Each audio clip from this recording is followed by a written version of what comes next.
How to download and install Duolingo on a tablet.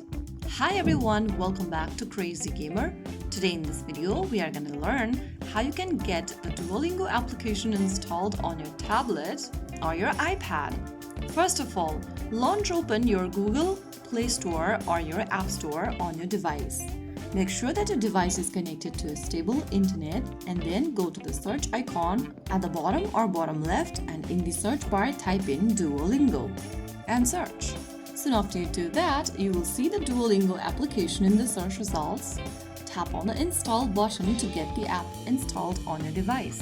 For your iOS, you'll need to tap the Get button and authenticate with your Face ID, Touch ID or your Apple ID password. Wait for the application to install and once it does, click on Open. And there you have successfully launched Open Duolingo application on your tablet or your iPad. You can now go ahead and sign into your existing account or create a new one, and that's it. Once you're logged in, you are ready to start learning languages. If you found the video helpful, don't forget to like, share and subscribe to our channel. I will be back again in the next video. Thank you for watching.